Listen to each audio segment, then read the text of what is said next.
Quick disclaimer, all information, content, and material of this podcast are the opinions of the speakers and is for the informational purpose only and not intended to serve as a substitute for the consultation, diagnosis, and/or medical treatment of a qualified healthcare provider. Welcome to the Untethered Podcast. I'm your host, Hallie. I'm a certified orofacial myologist, feeding specialist, SLP, and mentor. This podcast is all about getting your questions answered and collaborating with colleagues to bring you the most up-to-date information in the orofacial myofunctional therapy, tethered oral tissue, and airway space. I challenge you to keep an open mind and join my mission to get this information out to the masses. Let's get started.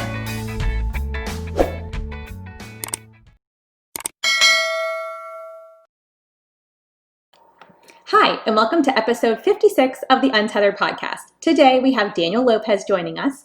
Daniel is a board-certified osteopathic manipulative medicine physician and regenerative medicine specialist at Osteopathic Integrative Medicine in Lakewood, Colorado.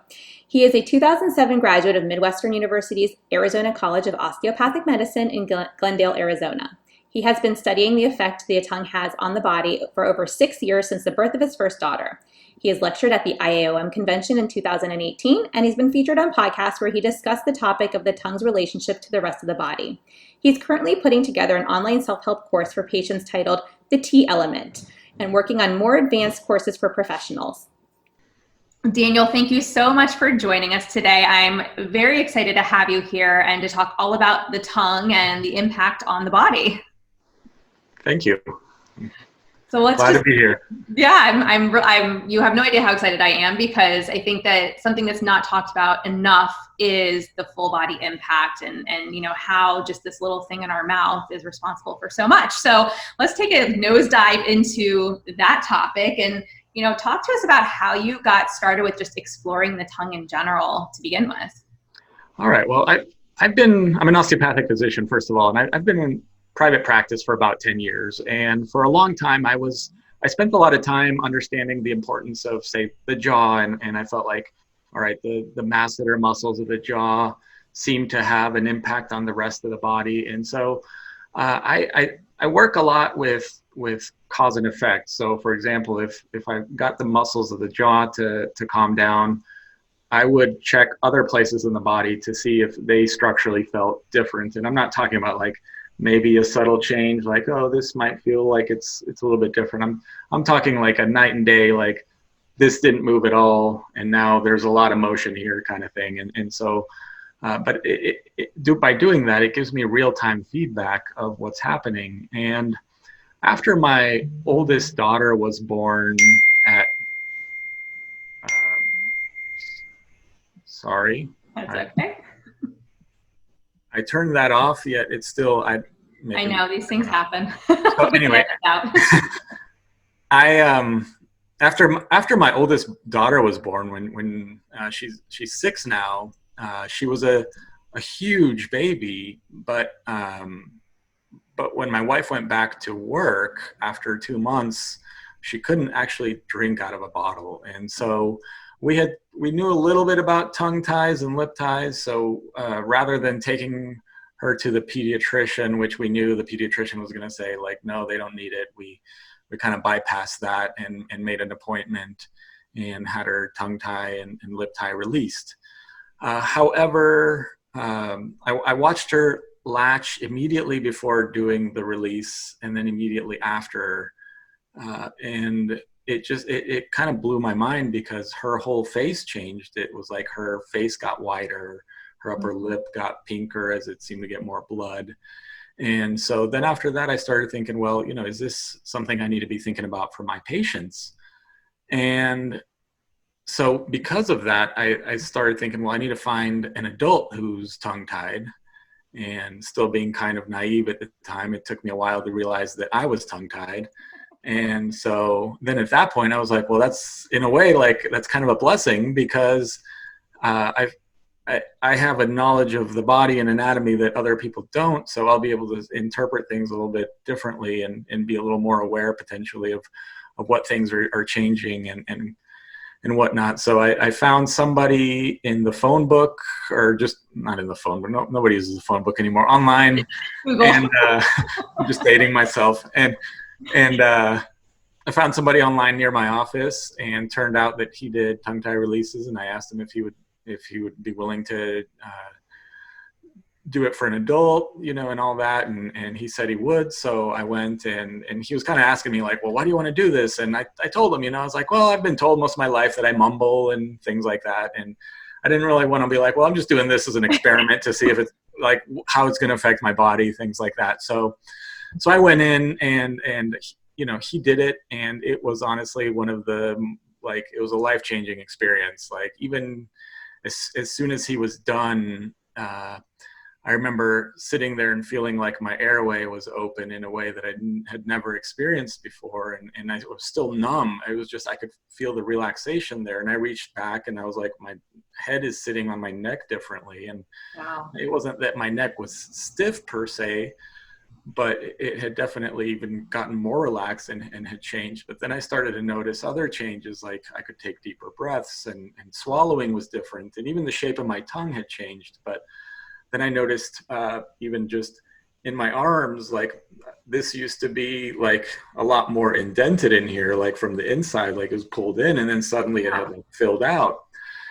And hump on my thoracic CT junction there had sort of flattened out. And then, I noticed that finally the masseters that I'd been working on for years, trying to figure out why they never stay released after I released them, like just relaxed and stayed relaxed. And so at that point, it really just got me started on this whole trying to study this. And the thing that I wanted to know was, how do I explain that, you cut a little bit under there, and then there's this whole body-wide effect. And so that's really what I then spent the next several years trying to figure out and explain, because as I started sending other patients who I thought were good candidates and I was learning more, a lot of them were describing similar things. But after my first tongue tie release, I went back to the dentist, and I was like, it was amazing, and my only regret is I didn't do it like 30 plus years ago. But after that, I was like, I still feel like there's some more that is still left intact there. So he went back and did it again in the same way. And then after that second time, I didn't really feel like it made a big difference. So at that point, I kind of felt like, okay, I'm done. I've probably maxed this out, and then let it go for a few years. And then eventually I went back and started revisiting the issue and started looking at anatomy a little bit more in depth. And as I was doing that, I started to realize that really the way the tongue is connected to the rest of the body is like down to the chest and the diaphragm and mediastinal region. So there was this strong pull and tension. And so it dawned on me, I was like, well, if we shorten this space here when the muscle, the tongue tie causes the tongue to contract, we're essentially taking this space and compressing it down. And so it's causing a lot of this forward head posture, but a lot of that also makes it really difficult to swallow properly. In a way, it's the body trying to compensate so that the tongue can actually lift up and rise so that people can swallow. But as I was doing that, I was like, well, I'm not really tongue-tied anymore. So, but I wanted to put tension on that system. So I arched my back as much as I could, and I tilted my head back, and I realized that I couldn't swallow. And I was like, oh, great. I figured out a way to show like people who aren't tongue-tied what it feels like to be tongue-tied. And so I ran over to my wife, who isn't tongue-tied, and I was like, try this. So, I had her arch her back and tilt her head back. And I was like, now try to swallow, thinking, oh, I've got her. She's not gonna be able to swallow. And she just swallowed like it was no big deal. And she looked at me and was like, what? And so then at that point I was like, oh, what just happened? Like, why can't I swallow? Why can't I do it? So I was like, if I'm not tongue-tied anymore, then I should essentially be able to swallow. But then it dawned on me, I was like, oh, as I started to look at it a little bit differently, I realized that I still had a big portion of my tongue tie intact. And I think that's what I was originally feeling when I went back for that second round. It was just that they never went back deep enough. And I realized that when they were first initially assessing it, that, they were pulling the tongue out, and sticking it out to see how far it would come out, and then sticking the tip of the tongue to the roof of the mouth. And all that is fine. I'm not opposed to that, but I was like, I don't ever do those motions like regularly in a typical day. I'm not sticking my tongue out at people all the time or sticking the tip of my tongue to the roof of my mouth. So it dawned on me, I was like, well, the motion that really matters and the one that I struggle and can't do is for the back of my tongue blade to rise up and down. And so then at that point I was like, well, why are we doing all these things and not focusing on how does the tongue, is the tongue able to rise and fall? So then I went back and had a third release, not because any of it had grown or reattached or anything. It was just realizing I've missed a lot and a lot's been missed. So I went back to, at this point I had moved and I was somewhere else. So I went to somebody else and asked her if she could do it in this way that I had been describing and get the piece that I had felt was still needed releasing. And she did that, and she went much deeper than I'd had before. And it was very painful that night. And, but I did also notice that I had a lot more spinal motion and things like that. And so in a way, after that initial soreness where I was questioning whether I did the right thing or not, I did feel like it again made another big change that was important, that my body needed. So that's more or less kind of where I've gotten to. And so because of that, I've always spent a lot of time wanting to study then how it is the tongue is affecting the rest of the body. Again, realizing when I'm treating people, if I treat their tongue, I'm always assessing other structures of their body throughout their body. And then I'll go and treat their tongue and then reassess them to get some real-time feedback, and where I can then say, okay, I see this pattern on almost everybody. Like a lot of times I'll see the sternum release. And for example, if I treat 90 people and release their tongues and their sternum releases, and then suddenly I treat one and their sternum stays stiff, then at that point, it's like, okay, I've seen this pattern enough that I felt like that should have released that, but now I got to figure out what else is going on that is preventing that sternum from releasing. But anyway, that's more or less kind of my long-winded story on how I got it into all of this, but it's been a fascinating journey, and I still keep learning more and coming up with more interesting ideas and observations that I like to share. I love it. I mean, I think that I've talked to a number of providers on the podcast, and I always find that there's a high percentage of us that have been through this ourselves, that either, like, I'm going through adult expansion, then I had ortho relapse, and I did all the things, in the past. And my daughter's in an ALF, and she's 4, and she had her tongue tie release at 2. And my other one had her tongue released at 5 days of life, and I had mine released after the 2 of them. Probably should have done the expansion first, but either way, my tongue does fit up there in the posterior portion. And I'm constantly like, we need to expand a little more because we need this. And we're still trying to turn the maxilla on one side a little bit. And I work with a PT who does like manual counter strain. And so he does a lot, what you're explaining, I've learned a lot through him, because he does that where he touches one part of the body and he goes, oh, we need to address this part of the body, like completely opposite end. And I always joke, I leave there feeling like I've had this full body massage and he barely touched me, because everything feels like it's flowing, it's working, it's in alignment. And it's just very fascinating. So would you say that the tongue is the most important place to treat, or, what do you feel is like the most important part of the body? Yeah, I mean, I feel like the tongue is often overlooked by most people that do body work, but just through my studying different places in the body, like I said, I've spent a lot of time treating the head and the jaw and everything like that.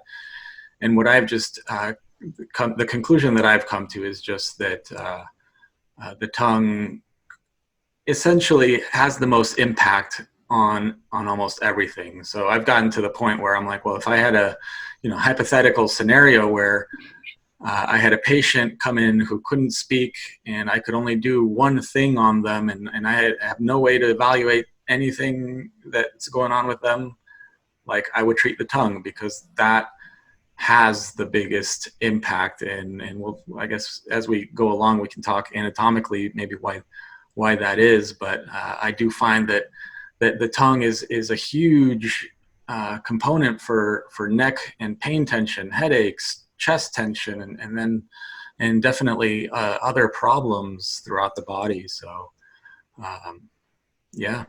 So what would you say some of the, I mean, you listed some of them, but are there certain patterns that you see in people who have tongue ties that, like, you meet somebody, you either see them or touch them and immediately you're like, oh, I know what's going on here? Are there certain things that are pretty frequent pattern wise?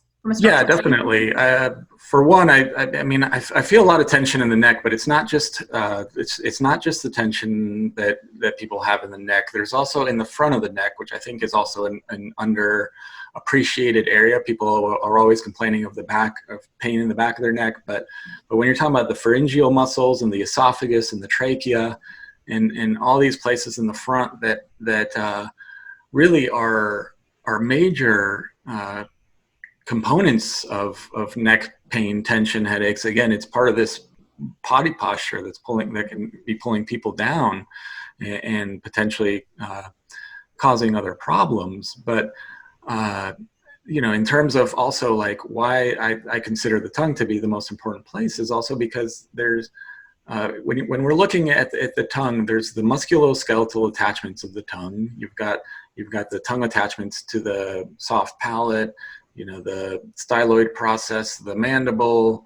the hyoid, and all these places are super important. But then fascially, the fascia is attaching to the cranial base. So to me, this is the reason why, for example, when you look at a mouth breather versus somebody who typically breathes through their nose, the mouth breather has the longer face is because of the pattern that takes place because of that, from that fascial pull of the cranial base, so that pharyngobasilar fascia is attached to the pterygoid processes of the sphenoid, and then also to the petrous portion of the temporal bone, the occiput from underneath. So when it pulls all that down, it creates in the cranial osteopathy world, that's called an extension pattern, the adenoid face. But that's essentially what happens when you pull those pterygoid processes forward.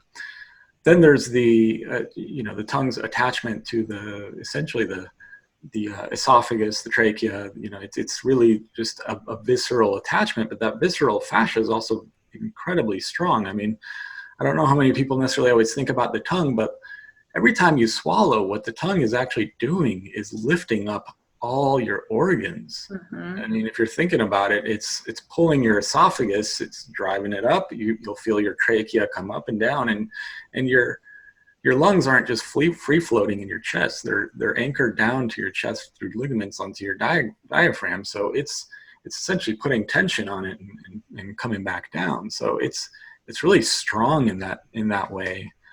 Then there's also just the craniofacial and airway development portion of it that happens from proper tongue function. I think that's why the tongue is important to treat. And I know, I'm on some Facebook groups, I've seen people say, like, well, just because you change the structure doesn't mean that you change the function. And for me in osteopathy, there's this reciprocal relationship between structure and function. So if you change the function, you're going to change the structure. But the thing to me is, just because you change a structure doesn't mean that the tongue function is going to change. Like, you've got to change the whole thing. I mean, and for most of us who have underdeveloped jaws and a whole slew of things, it's not just that, you can pop somebody's neck, for example. I mean, and think that you've changed the structure and suddenly the tongue is going to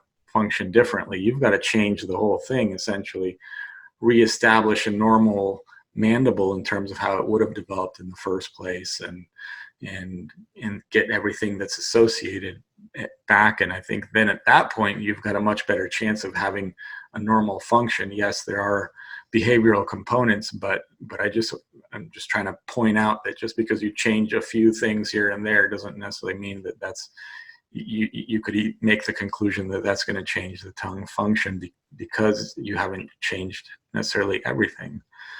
But then with the tongue, there's also it's got innervation from the trigeminal nerve in the vagus. And the thing about those is, first of all, we know the vagus affects the rest of the body.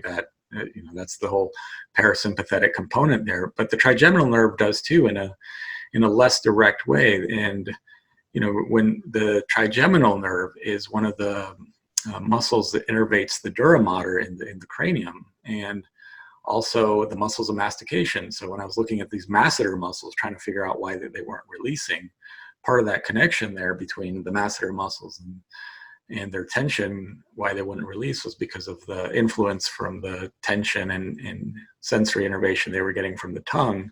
But then that also creates a change in the dura mater, which again goes from inside the skull all the way down to the tailbone. So then you get changes all the way through as you reset or get a change with the trigeminal nerve. And then lastly, I just wanted to point out, again, the last piece of why I think the tongue is the most important place to treat is because of all the fascial connections. We talked about how the tongue is fascially connected to the visceral fascia, which is considered the strongest fascia in the body. But then when we look at the tongue is strongly connected to the hyoid through the hyoglossus. And so the hyoid has, there's the investing layer of fascia around the neck. This is just around the whole neck. And then it's like a big tube and then two smaller tubes inside of it. And the tube in the front is called the pretracheal fascia. That fascia attaches to the hyoid as well. So now we've got two of the three fascial layers in the neck that are continuous with throughout the rest of the body, attaching to the hyoid. So that would also potentially explain, a way of how there can be such big distant effects. So anyway, I hope that all kind of makes sense. Yeah, no, that's wonderful. In a very simplistic way, I taught some of this. We have a feeding course, and I am teaching them about tethered oral tissues and a little bit about, orofacial myofunctional disorders, but also want them to consider the full body connection. And so I share podcast episodes with them to listen to. So this will be added to it for sure. But, I very simplistically just said to them, like, if you look at the muscles and you look at the nerves and you look at all the innervations from the tongue to the hyoid to the esophagus, to the trachea, because what are some of the chief complaints we get when we get feeding patients? We get complaints of reflux or aerophagia or, and a lot of these children have tethered oral tissues, but what is that doing to the rest of the body? And so I just wanted to get them to start thinking about some of these things. And so you gave a really deep, great example that I'm gonna be like, you guys have to go listen to this right now. Because I think it's just a fantastic way to demonstrate the connection throughout the body and how you can't truly separate one part of the body from another, even though it tends to be taught that way or discussed as though, well, this doctor treats this and this doctor treats that and this specialist does this and this well, like you said, it's more about like the function and the structure and, well, it's almost like chicken or egg. Which one came first? Does it matter which one came first? We know we probably have to deal with both. And we know that if we change the structure, that might change some function, but it's probably not going to give you full function back if you have these certain, habitual patterns in place that we need to treat therapeutically, behaviorally. But who knows, I see various things depending on the age of the child and just how many other factors are at play in my patients. And so this is just so helpful because, I always make it very simple. Like I said, I tell people we're connected from the tip of our tongue down to our toes. And just learning about even the different fascial layers goes to show how we are ever so connected. So thank you for that. That was really awesome. Yeah, my focus has always been like, when I've been doing this, when when I myself or sent other patients to have tongue tie releases was to try to explain all the different things that they were describing, not necessarily be like, well, that can't happen. It was more like, okay, this seems to be happening. So how do I describe and explain that in a way that's anatomically acceptable to me? Because I've also on certain forums, people are like, well, how does the tongue tie affect the reflux, for example? And I go through this whole anatomical detailed explanation, and then somebody was like, well, it's a midline issue. And I'm like, well, but that doesn't explain anything to me. Like, that doesn't, for me, like, explain, like, well, why, and so Yeah. that's what I like to hear is to understand the anatomy. Yeah. And so then with that understanding, when you get in there and you treat the tongue, are you able to, I guess my question is this, I get patients in here for me where sometimes they're borderline and we're looking under the tongue and we're going, well, is it that they actually have a tongue tie and that tissue down the midline is in fact tight? Or is it that maybe some of the surrounding structures are carrying tension from other maladaptive patterns? And if we treat some of those, maybe we can gain full function, or we can gain, not maybe full, but we can gain more. And maybe they don't need a frenectomy, or maybe, or maybe they end up needing one anyways. And at least we've now prepared them better for it. So we always, advise in pre-op and post-op surrounding that procedure, and a team approach with, whether it's myo and the release provider and body work, osteopath or whoever's involved. Right. What are your thoughts on that? Well, I mean, for me, I kind of look at it in from two different directions. I mean, I've looked at things like, okay, well, if I release the diaphragm, how does that affect the tongue function? But in a sense, when somebody has a tether, nowadays I'm more aware. I have a pretty low threshold in terms of recommending a release, and the reason for that is that I've also come to understand that I can't overcome the effects of the tongue tie. I mean, I can overcome it maybe temporarily to a certain degree, but in the long run, I don't feel like I can, because then the more after I release it manually, they're gonna leave my office. They're gonna talk. They're gonna swallow. They're gonna breathe. Those are fairly common. It's like you can't avoid not using your tongue, and the more you use it, if it's tethered, it's going to just cause the tongue to reclamp back down, and so I tend to have that low threshold for that reason, knowing that it's potentially going to affect craniofacial development, airway, things like that. And even with adults, I still think it's worth doing. But then let me think.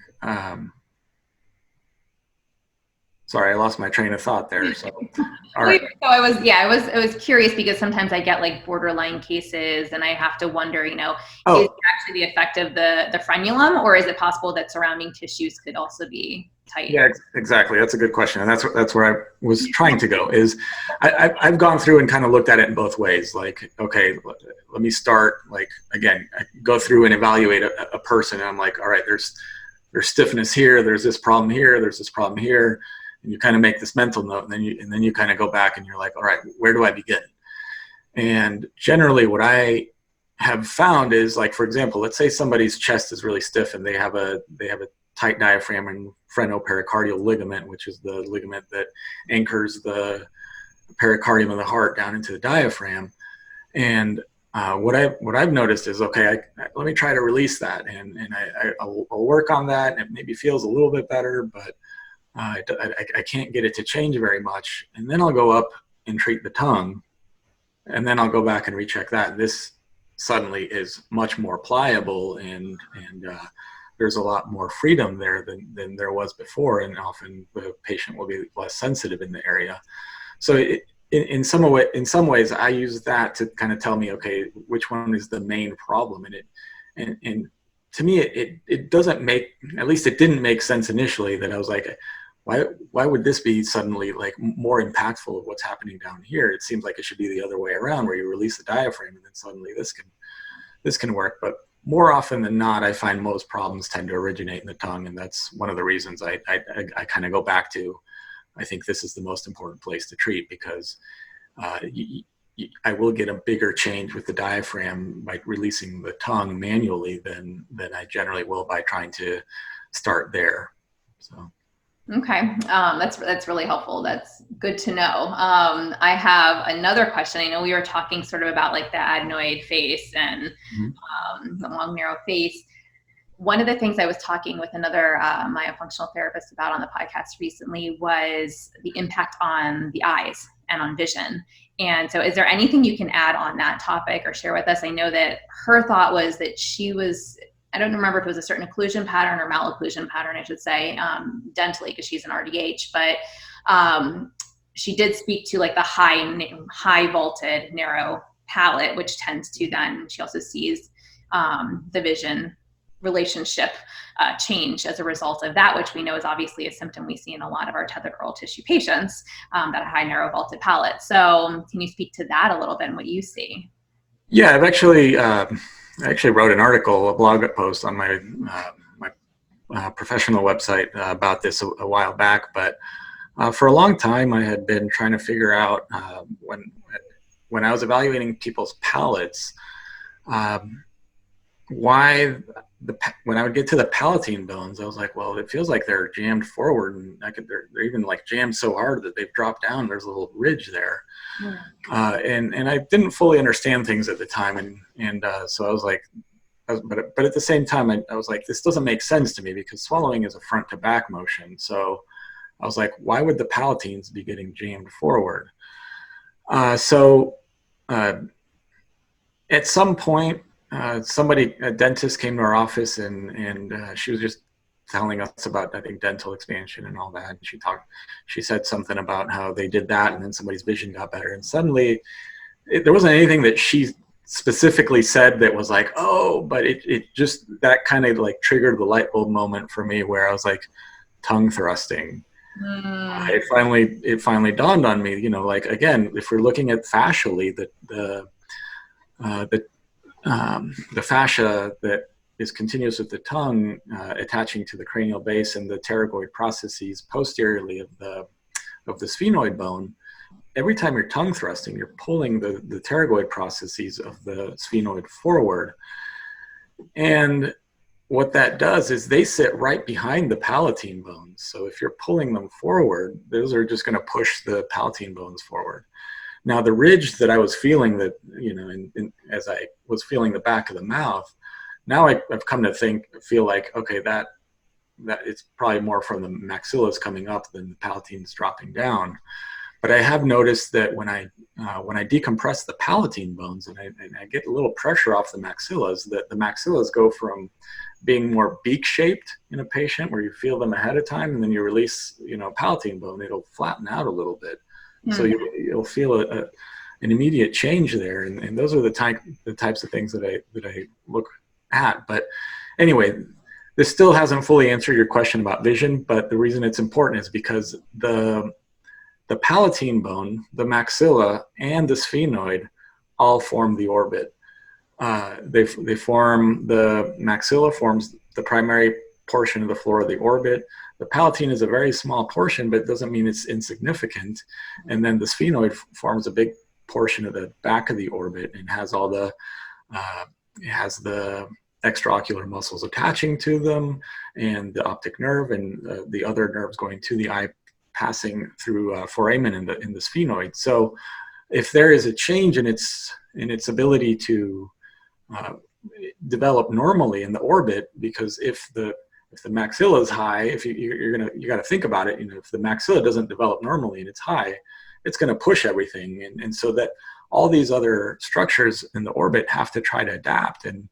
And we don't necessarily always think about the orbit itself as needing to be developed properly for vision, but vision is it's a very sensitive mechanism. Your eyes, first of all, need to be sitting equally in terms of vertically, and then also anteriorly in in the eye sockets to be able to process the information that is coming in them properly. So any disturbance in that can potentially affect vision. And so when you have changes with that, then it affects things. And one thing that I've noticed treating a lot of tongues is that, and I know this for myself, is that oftentimes the tongue isn't tethered equally either. Usually one side is going to be more tethered than the other. And in my case, my right side is more tethered. And this potentially would be a reason that I would consider going back and having another release, would be that I can feel that the right side of my tongue being more tethered is, even though I can get it up to my palate, it doesn't quite have the same, it's like it doesn't reach in the same way. So, when I look at when I've studied my face, for example, because I know people do this all the time, right? If you're in the bio world, you might. And again, I wrote an article about this on my blog, but I was like, I think I have it here that was sent to me. Now that I'm recalling that, it's the osteopathic integrative medicine on how swallowing incorrectly can affect your eyes. Yeah, and so I'm like, if I stick my tongue out, the right side of my tongue is narrower than my left. If I look at my jaw, like underneath my jaw, is the space from right to left is narrower on the right. My whole face is also narrower on the right, but then also I don't have as good a contact with the right side there. But then also, if you were to look at my eyes, like, and you're trying to look at things vertically, like my right eye is also higher because my maxilla is higher on the right as a result. And so these are all things that are affecting, again, kind of craniofacial development, but also how the eyes are going to be functioning and developing.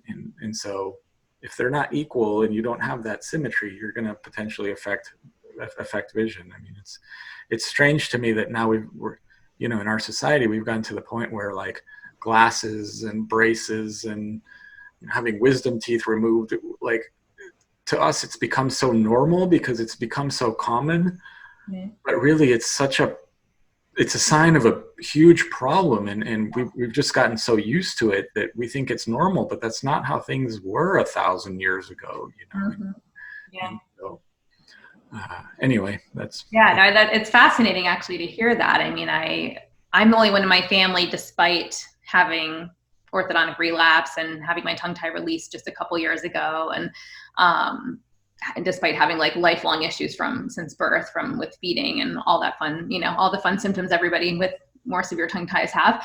I'm the only one in my family who does not need glasses, which is interesting to me because, my palate is not really high and narrow, but it was high and narrow enough to throw things off. I have a deviated septum, and I've also had issues where like I've got ptosis in my left lid, and there's just all kinds of, and the left side of my body just seems to be like my weaker side in general with injuries. And I was always told that, oh, your left leg is shorter than your right leg, until I went to somebody who finally adjusted my hips and said, no, actually, if we put your hips like this, your legs are exactly the equal length. Your body just has a tendency to, turn, and the hips kind of turn, and that carries everything else, and that's affecting you, throughout the whole body. And when they said that, I was like, well, that makes so much sense, because my entire left side has seemed to struggle my whole life. So even to the point where that's the side where the maxilla is turned on the left side. The right side seems to be okay, and my mandible seems okay. But the physical therapist who does the manual counterstrain with me at my dental appliance adjustment appointments, and I see him in between too, because I'm at a point where nothing will change unless he's doing the work. He's the one who pointed that out when I initially thought my mandible was out of alignment because my upper and lower central incisors don't match up. Right. And I look back at pictures and I'm like, well, this has been going on for a while. Why has nobody ever said anything or noticed this? So it's pretty fascinating, just the whole body impact. It's really kind of crazy. Right. Well, I have a dental implant that I got put in like between high school and college, and back then when I had it put in, it was perfectly aligned with all my other teeth, and since I've had all this work, and I'm actually getting dental expansion as well, but in the last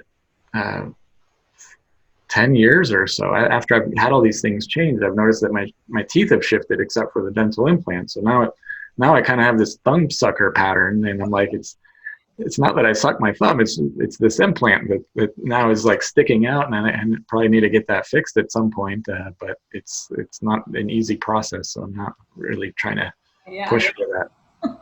Yeah, no, I think a lot of people in our space probably do spend more time than the average person looking at our own faces and our own alignment issues and in our own mouths. And you start to go down this rabbit hole of like, oh, well, look at that. And now that makes sense. Now I understand why this happened. And, with my appliance, it's actually forced an open bite. And so my teeth are all misaligned at the moment, but pieces on the side, but all for a good cause. We're working on that. But it was interesting because I had permanent upper and lower retainers that held my teeth in place for most of, I think they were put in when I was a teen. And finally at 30, I was told these would fall out when I was 20. Like, do we want to keep them in? Do we want to take them out? And they're like, we can take them out. So they took them out. And then what do you know? All my teeth started to shift. And I was like, hold on a second. Like, this has been holding something in place for, I don't know, 15 years. And you take it off, and with a matter of weeks, months, things start shifting. Like that can't be right. Like something's up here. And so it was a really interesting journey to start down, figure out the root of that problem. Is there anything else you can think of just in terms of like the tongue and connection with the body that we haven't covered? I know we've covered a lot. Yeah, let me tell you a quick story, and then I'll share something else I've also kind of thought about. But a few years ago, I gave a talk about how the body was connected to or how the tongue was connected to the rest of the body at a IAOM conference. And about a month before, I was invited to give that same talk to a group of dentists at a course here in Denver. And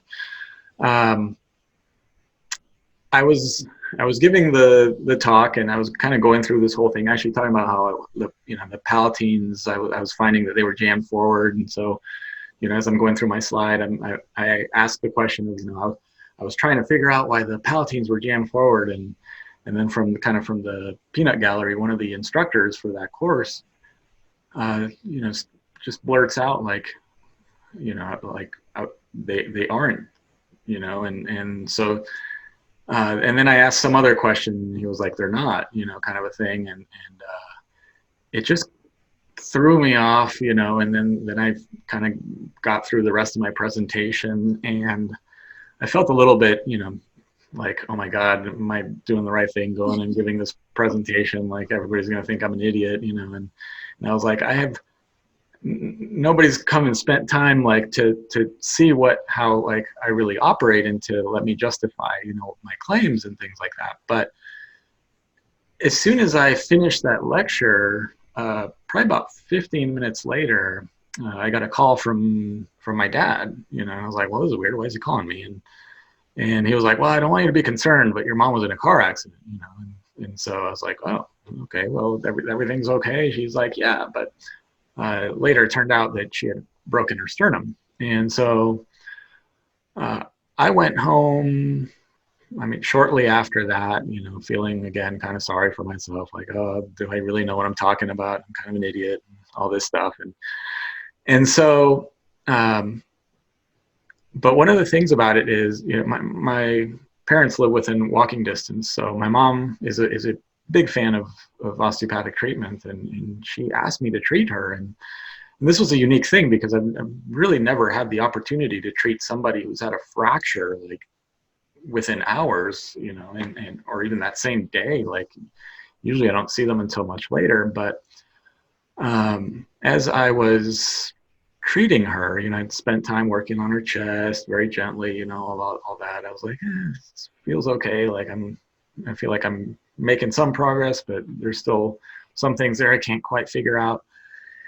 And finally, after a second or two, or after a while doing that, I realized, I was like, well, I just gave this whole talk about how the tongue is connected to the sternum and all this. I was like, well, let me do the, talk the, or walk the walk, not just talk the talk. And so I treated her tongue, and as soon as her tongue released, she took this deep breath, her chest goes clunk, and then she was like, oh, now I can breathe better. Oh. And the interesting thing was, they had told her at the emergency room, like, you're going to be the most sore tomorrow, and it's going to take you this long to recover. The next day, she was not as sore. She felt better. And then her recovery was about half of what they had projected for her in terms of how severe her pain was going to be and all that. So then at that point, I was like, okay, let me, again, kind of like I feel like I'm misunderstood, but I do feel like the information I have is valuable. Yeah. So, I do feel like, again, kind of going back to how important the tongue is, but, one thing you mentioned earlier that I did want to speak to a little bit is that, you had used the term of, the tongue is connected from the head to the toes. And one observation I had made, because in the past I'd always been like, well, telling people, like the way the tongue develops embryologically is similar to how the webbing in our fingers and toes develop, where we start out looking like aquatic animals, and then the webbing recedes until we get to where we need it. And then at that point where, then that process stops. But in the tongue, it doesn't seem to complete. But I was like, why doesn't that ever happen to fingers and toes? And most of the time I treat my patients with socks on, but eventually I had a patient a few years ago who was like, oh, I had really bad bunions, and she was like, I feel like I've had them since I was like 7, and in the past I had often been like, well, a lot of this is related to the way the shoes reshape the feet and all that. We're constantly putting our feet in something that's going to potentially reshape it. But I was like, I can't explain that at 7 years old you would have that already. So I was trying to figure out, like, why is this? And as I was treating her, I realized, I was like, her webbing was like all close to the tips of her toes. Wow. And so then I was like, well, this is probably why her feet are deformed, in terms of the bunions and everything, and why it's so severe. So then at that point, she was like, my sister, her feet are even worse. And she was like, and I'd been talking to her about how the webbing probably was it. And she was like, yeah, and her webbing is even worse than mine. So then at that point, I started looking at it in terms of like, okay, well, are webbed toes a common thing? And the more I started looking at it, I'm like, it's actually very common. I went to a study group a few months ago for a group here in Colorado, and I kind of brought that up to them. I was like, well, I a lot of times when I see tongue ties, I'm also seeing like the webbed toes, and somebody there was like, well, I've got a tongue tie. Can you check my toes? And sure enough, like, she took off her socks, and I tried to spread them apart, and I'm like, yeah, you've got webbing here. Because and I think the best way I can describe it to people who don't know how to assess for that is like, if you try to spread the toes apart, if what stops you is not the joint itself, but the tissue, then that's probably going to be that's likely to me a reason that are from webbed toes. So so I've started to see a lot of that, and I don't have any research in terms of like, is there an actual connection there? To me, it makes sense, but I don't have it. It's just an observation that I've made. But with hands, I've only seen it one time where I've seen somebody who's got webbing, like, but to me, like, the thing that I really found interesting with that is that now I see it pretty regularly, where people are like, they come in, they're like, I have bunions, it's really bad, and I look at their toes and they've got webbed toes, and I'm like, well, this is probably why. But the thing to me is like, if the webbing of the toes is by itself is enough to cause that kind of a foot deformity, think about what's happening with a web or, a tethered tongue, because the tongue is also a very dynamic structure. So anyway, I just wanted to point that out. And it's something that I think if you start looking at, you're going to find it a lot more than you may have even realized. I'm over here looking at my feet going, do I have web toes? I know I had a tongue tie, and I know that I've got other, midline issues. But no, it's really interesting once you start to go down the rabbit hole of, all things tethered oral tissues, and then obviously the impact on the full body. It's fascinating. And it's, actually we have a meeting. We have an upcoming meeting with our study club virtually, and I want to ask them, if they've noticed anything as far as web toes go. And I'm sure they're all going to take off their shoes. And it's funny because we won't be in the same room together since it's virtual right now. But right. Everyone's going to go like, hold on, let me look at my feet. See if I haven't seen this clinically, because it's a lot of like RDHs, dentists, myofunctional therapists, speech. We do have we have an osteopathic couple in our group, and then we have a vision therapist and some other dentists. So I don't know how many of us, maybe the osteopaths, but I don't know who else is actually looking at feet typically. But now it's something I want to be like, hey, can you take off your shoes? I'm curious to see your toes. Yeah, I mean, I actually don't usually have patients take off their socks, so now I often do, and when I expect to find it, and I usually do. I mean, it's funny, but. So interesting. It's very fascinating just how everything is so interconnected. And, I know people say there's a lack of research to say this and to show that and to demonstrate that. And we get that even on the topic of like sippy cups. People want to know, well, where's the research to show that this sippy cup is, producing a tongue thrust pattern? I'm like, drink from it. You'll feel it. We don't always need research when we constantly see things repeatedly clinically. Evidence-based practice is, one level of evidence-based practice is clinical experience. So, and what you're seeing clinically. So I think it's really awesome that you're putting this information out there and sharing it, despite the fact that there's always going to be hecklers that don't agree with us. I put myself out there all the time with this podcast and say things where I'm like, I might change my mind 5 years down the road and go, what was I thinking when I said that? But it's what I know right now. It's what I see clinically. It's what I know from speaking to so many awesome colleagues in this space. So I think it's fabulous that you're putting yourself out there and sharing this information, because it makes sense to me. And I know that this is the kind of information that really helps a lot of the myofunctional therapists and other professionals that are listening to the podcast. So thank you. You're welcome. Is there anything else that we didn't cover that you want to share?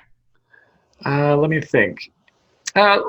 Just briefly, I wanted to share another just basic idea that I'm sure a lot of people probably have already thought about this, but I've also spent time. We talk about having the tongue up on the palate and how important that is in terms of normal facial development. But I also just wanted to point out, that there is a dynamic process going on when the tongue is just resting on the palate. It's not like it rests on the palate and then it's just there motionless doing nothing.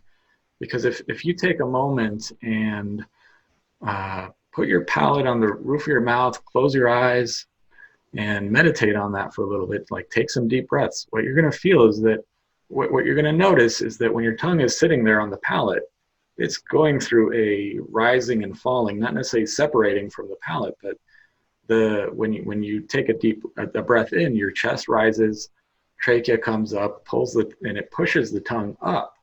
And then when you exhale, the opposite happens, and then the tongue drops down a little bit. But then also it's coming forward and back. So it's when it comes up, it expands a little bit. When it drops down, it narrows. And so you've got this coming up, expansion, coming down, and narrowing. And then at the same time, it's also coming up and forward, and then coming down and back. And I think that's part of what triggers that motion there. And I also I theorize that also has an effect on how blood flows on the other side, and it helps pull blood from people who potentially have the bags under their eyes, things like that. But that was just an observation that I've made that I haven't really ever heard people necessarily talk about it. I mean, like osteopaths have talked about it in terms of cranial motion and things like that, but I haven't really heard anybody specifically talking about it in terms of that whole process of how it's an interesting concept. I mean, it makes sense if we think about, well, the tongue just lightly, gently resting up on the palate is not going to shape the palate just by holding itself up there. But that change between pressure of, tongue coming down, tongue going back up, and, maybe there's more pressure of the tongue against the palate at one point and then it decreases a bit. I mean, that would make sense to me just from knowing how things work in general and how some of the treatments work too, that are very light touch, but a little bit of pressure, but then we kind of back off, or, it makes sense to me that would be responsible for shaping the palate the way that it does. And obviously when we don't have that, any pressure up against the palate, things just collapse. So that's pretty cool. It's insightful. It's very interesting. Thank you for sharing that. Yeah, you're welcome. Any other cool things you have to share with us today? I've already learned so much. No, I just hope I've been able to give you guys a lot of value, but I did want to mention, I'm putting together this little mini course website, and it's called the T Element, and so if you go to the teelement.com, you can. Mm-hmm. And we'll link that in the notes too, so and right now it looks. I'm kind of going through this course on how to like build a sales funnel and all this stuff. My ultimate goal is to try to get it to the masses, but so if it looks a little bit cheesy and all that, I apologize for that. But if you do go on there and you get on the mailing list, when I finish putting together this course, what I plan on having for it is showing a way that where I think hopefully you'll find some value out of this, where I show how the tongue and where it is in its position is affecting the change of a real-time change in the body. So I'm going to demonstrate, like with a partner, how you can have them move their tongue, and you're going to be able to feel and see the shape of their body changing and adapting as that happens. And I think that's something that hopefully will be really valuable for even the oromyofunctional therapists or anybody else, because then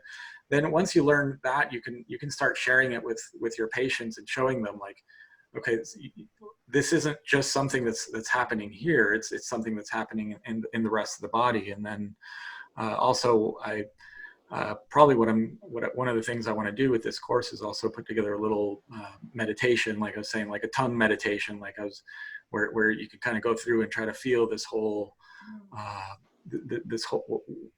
how it's everything is kind of flowing and moving in concert, that's potentially affecting the palate and the cranial shape and all that.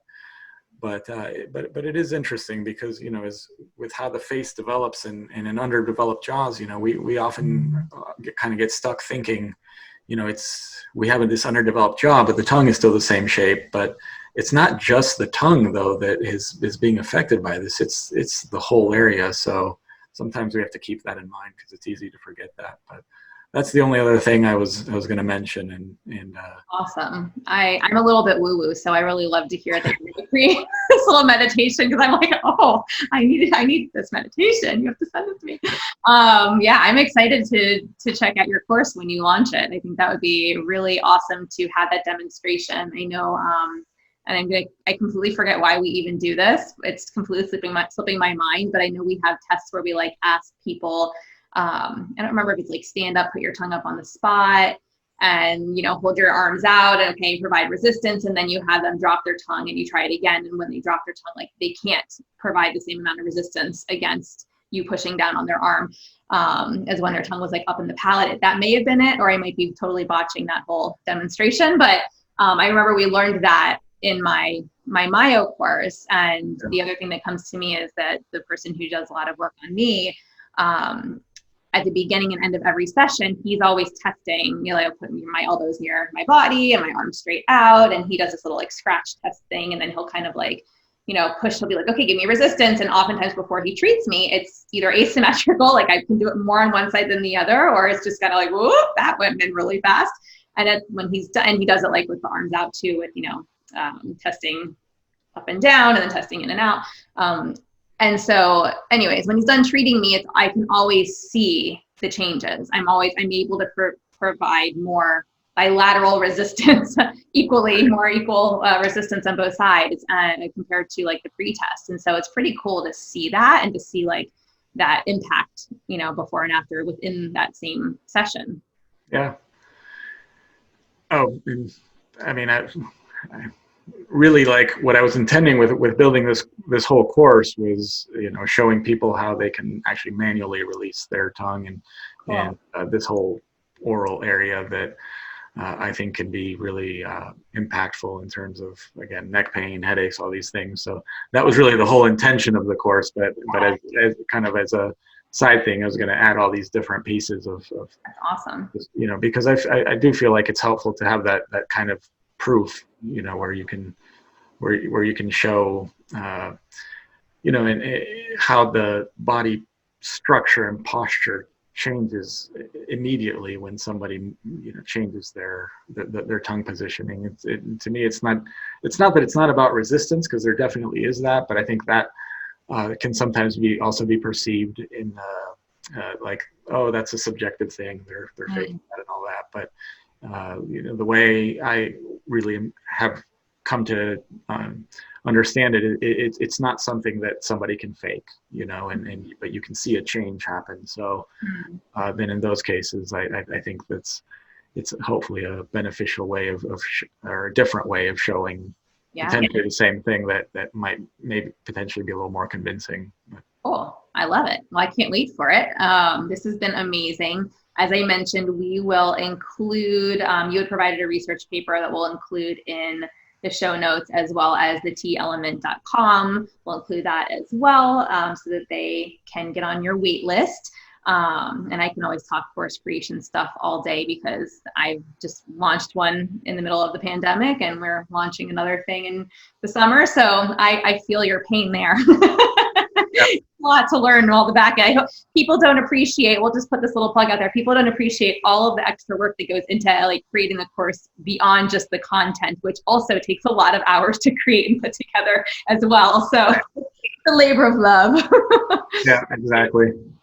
So yeah, we'll make sure that that's in the notes. I'm also going to attach that Vision article. I don't know if that was the same one that you linked. I don't think it is, but on how swallowing incorrectly can affect your eye, since we did talk about that too. So yeah, so I think that one I have, it may be on my professional page, is DanielLopezDO.com, and then a lot of times I post the same things over on my practice page, which is OIMcare.com, but probably I've got more material on DanielLopezDO.com in terms of all my tongue tie history and experience. So that would probably be the best way to go, or the best place to go to if you want to read what I've written about those things.